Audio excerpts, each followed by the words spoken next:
واضح مشاهدينا الكرام ان الفيسبوك مش بس كان مفجر للثورة المصرية 25 يناير، لا ده كمان مفجر للإبداعات والمواهب المختلفة. مواقع التواصل الاجتماعي بقى ليها دور كبير جدا في حياتنا. هذا الموقع بالتحديد بدأت فيه بذرة مسابقة، هذه البذرة كبرت وترعرعت إلى أن أصبحت مسابقة فيها أو دخل فيها واشترك فيها 2000 شخص. ال2000 شخص في الحقيقة قعدوا يعني كان في اختبارات، كان في مسابقات، صفصفوا في الآخر على 10 متسابقين. في الآخر خالص نجح من ال2000 شخص 2 بس. المسابقة في الحقيقة كانت في كل الصنوف الإبداعية، شعر، غناء، موسيقى، كل الصنوف الإبداعية كانت في هذه المسابقة على الفيسبوك. كان مدتها 60 يوم.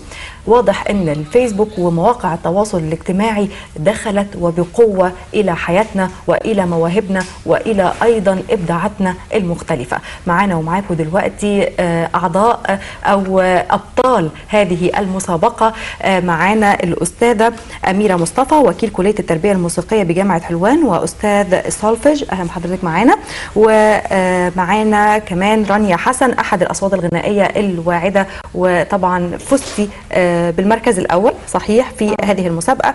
الشاعر الشاب ومغني راب أحمد شديد، أهلا بيك يا جديد. برحب بيكم. بسمحوا لنا نطلع بتقرير سريع ونرجع نكمل معاكم.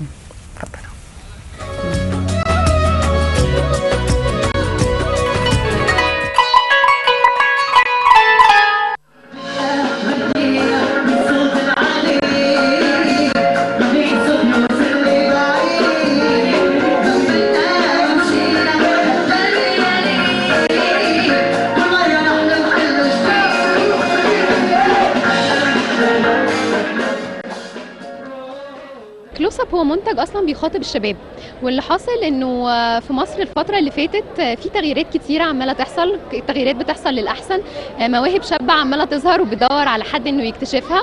ومن ضمن برضو الحاجات اللي احنا شفناها تغييرات على شكل الميديا، فيسبوك عمال يكبر والناس بتبتدي تستخدمه بشكل متزايد وبشكل ايجابي. فاحنا شفنا ان احنا ليه ما نحاولش ان احنا نشجع المواهب دي. هي فكره جميله جدا، يعني لان انت تطلع مواهب جديده، تطلع ناس بتعمل، يعني في انواع مزيكا كتير موجوده في مصر ما حدش بيسمعها، ما وصلتش ميديا لسه، موجوده اندر جراوند كلها بتسمع على الانترنت او كده. لكن ليه المواهب دي ما توصلش للناس تسمعها تحكم عليها؟ وصلت هنا عبر الفيسبوك، كان كلوز اب منزل في البيج بتاعه مبادره عن التصوير، عن مجالات اكتشاف المواهب. اشتركت في مجال التصوير.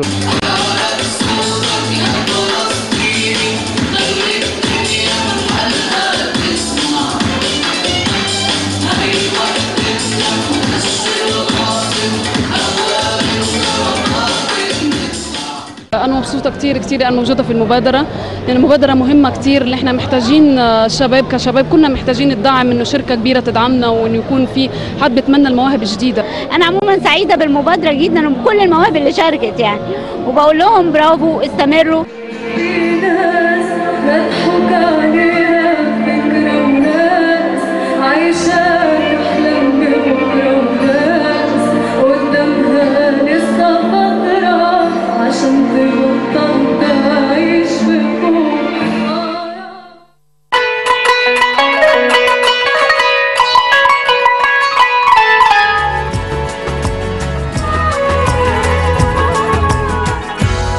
زي ما حضراتكم شفتم ده كان جزء من الأمسية اللي أقيمت بالأمس في ساقية الصاوي، واللي تم من خلالها عرض مجموعة كبيرة جدا من المتسابقين اللي فازوا معانا النهارده 2، وهم اللي فازوا تقريبا، اللي هم الاثنين الموجودين معانا أحمد شديد ورانيا حسن. ببارك لكم. وابدأ مع الدكتورة أميرة، ازاي كانت المسابقة والفكرة كانت ايه؟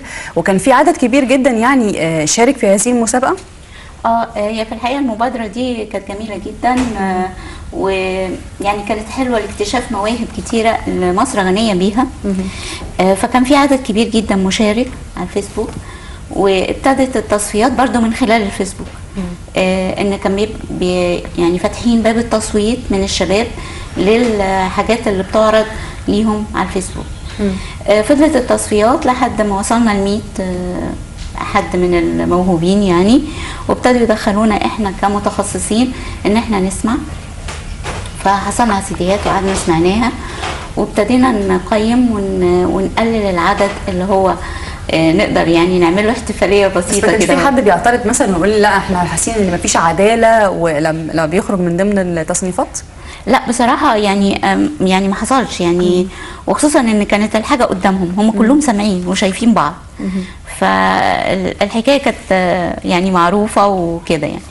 فلما وصلنا للعدد ده وصفناه، ففضل بقى اللي هم للاحتفاليه المجموعه الصغيره. هم بصراحه كلهم كانوا موهوبين وفي اكتر منهم، بس كان الموضوع عشان يبقى في ليله واحده فكان لازم يبقى العدد قليل. ومن خلالهم برضو اخترنا مش الافضل، انا مش عايزه اقول الافضل لانهم كلهم كانوا بصراحه حلوين يعني. انا لو كانوا مخيريني كنت هديهم كلهم شهادات تقدير يعني. انما هي في الحقيقه ان كان في طله، في قبول، في حاجه جديده. احمد قدم لون جديد، وبعدين هو اللي بيكتب وهو اللي بيغني، فده موهبه المفروض يعني نحط سبوت عليها ان حد يتبناها. طيب دكتوره، حضرتك قلتي في طله، في شيء جديد، في شيء مختلف قدموه، علشان كده انتوا فزتوا بالمراكز الاولى. رانيا، ايه الجديد اللي قدمتيه؟ طلتك والحاله اللي قدمتيها المختلفه على مسرح سيدة عبد المنعم الصاوي كانت ايه؟ هو الجديد ان برضو الاغنيه اللي احنا عاملينها برضو احنا اللي عاملينها يعني. هو ولد معايا برضو في الكليه هو اللي كاتب الاغنيه وكاتب كلماتها، واصلا هي اغنيه فيلم. برضو الفيلم كله احنا اللي عاملينه يعني. هما برضو ناس مش بروفيشنالز خالص، هما اللي عاملين الفيلم وكتبوا الاغنيه وانا غنيتها يعني. فهي اغنيه برضو احنا اللي عاملينها. اسم الاغنيه ايه؟ في ناس. قولي لنا على طول حته كده. يلا. في ناس مضحوك عليها بفكره، وناس عايشه تحلم ببكره، وناس قدامها لسه فترة عشان تبطل تعيش في خوف، عرايس وملعب بيها بكلمة تجيبها توديها، ولسه مخبي عليها مش عايزة تشوف. لا بس ما شاء الله والله صوتك جميل. احمد، انت 19 سنه بتكتب، بتلحن، بتغني. من امتى موهبتك دي بدات؟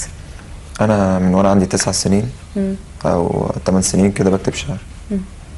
بعد كده من 2008 تقريبا بقيت اسمع نوع جديد من الموسيقى اللي هي موسيقى الراب. سمعتها بالانجلش، بعد كده سمعت حاجه زي عربي، قعدت وحاولت اكتب راب عربي يعني. جربت مره واثنين وثلاثه، وصلت لحاجه.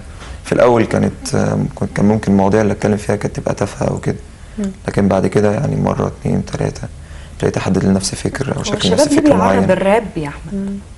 طبعا. ليه بيعبر بالراب؟ هو لون اجنبي او يعني فن يعني بس هو لو احنا خصوصيه لانه هو ناشئ في بيئه معينه او صاحب منظومه مختلفه عننا. ليه عربتوا الراب؟ ليه عربنا الراب؟ الراب نقدر نتكلم بيه اكتر.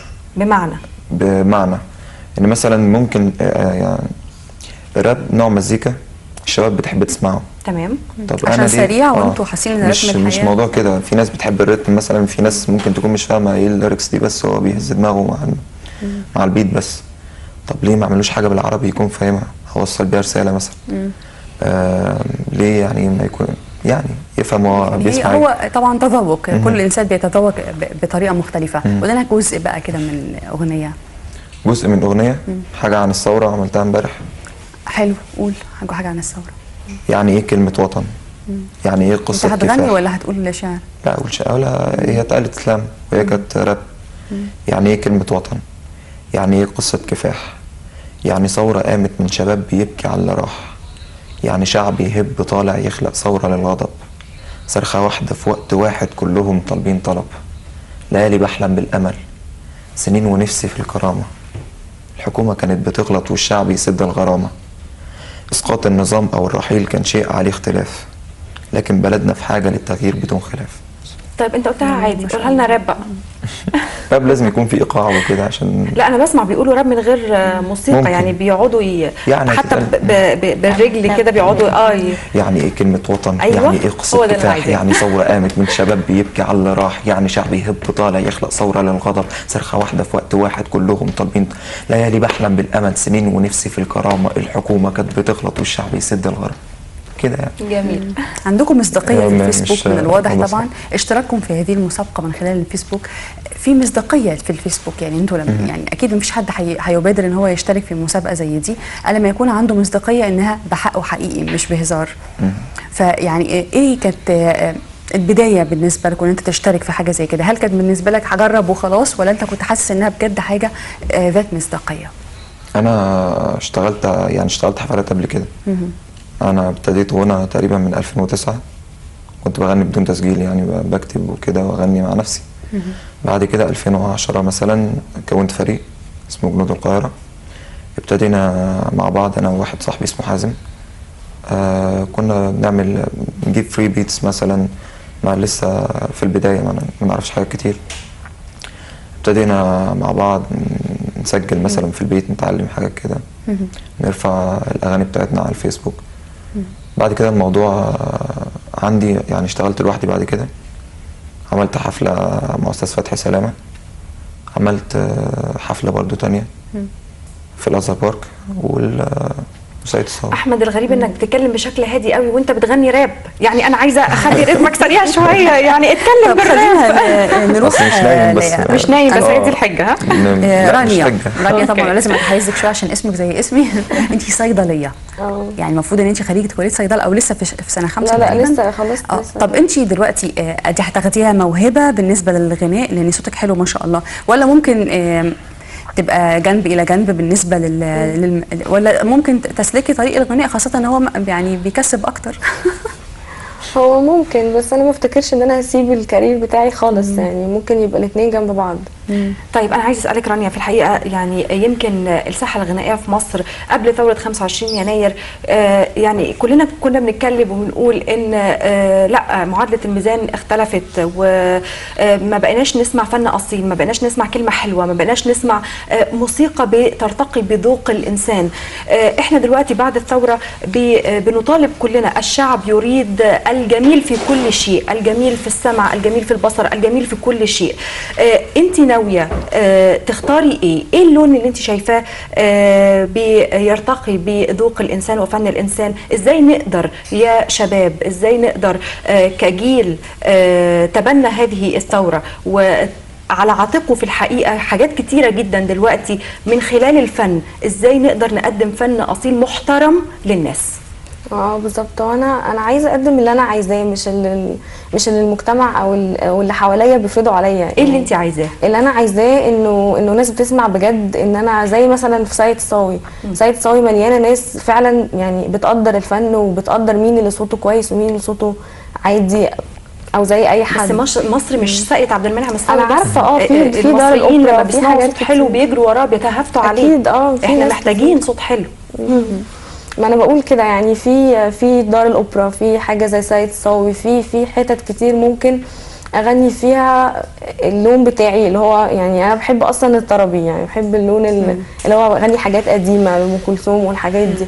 فانا لو مش هلاقي لو هلاقي ان انا مش هعرف اغني اللي انا عايزاه مش هغني خالص، يعني هغني اللي انا عايزاه بس مش اللي حد ايمان. هتكتفوا بهذه المسابقه ولا هيكون في مسابقات ثانيه؟ لا والله اللي انا سمعته ان المبادره دي هيتم استكمالها وهتكون بشكل يعني يمكن المره دي عشان اول تجربه، ففي بعض السلبيات احنا قلنا عليها واتكلمنا عليها. تتبنوهم بقى بعد كده ولا احنا كنا بنتكلم في الحكايه دي ان احنا دلوقتي محتاجين زي ما في دلوقتي مسؤولين عن اكتشاف المواهب دي، عايزين المسؤول على صناعه النجم، لان صناعه النجم ده مش موضوع سهل. صحيح. واحنا عايزينهم يعرفوا ازاي يكلموا، ازاي يلبسوا، ازاي يقفوا على المسرح، ازاي كل حاجه. يعني انا حتى بقول لهم فنيا انتوا حطيتوا رجلكم على اول سلم، انما لسه في حاجات كتير، في تكنيك للغنى لازم يتعلموه. لازم يتعلموا وقفه المسرح. وقفه المسرح دي رهيبه رهيبه. يعني انا كنت سمعت رانيا في السي دي وسمعتها على المسرح، لا في السي دي طبعا يعني انا قلت لها في حاجه حصلت، اللي حصل الرهبه بتاعت الستيج، وبرغم كده هي كانت جميله يعني بسم الله ما شاء الله عليها. بس انا بقول ان كل الحاجات دي لازم يتعلموها. حضرتك دكتوره ذكرتي كلمه مهمه جدا، كيفيه صناعه النجم، دي جزئيه مهمه قوي في المرحله دي. طيب احنا هنختم حالا اللقاء مع حضراتكم عشان الوقت فعلا خلاص قرب يخلص.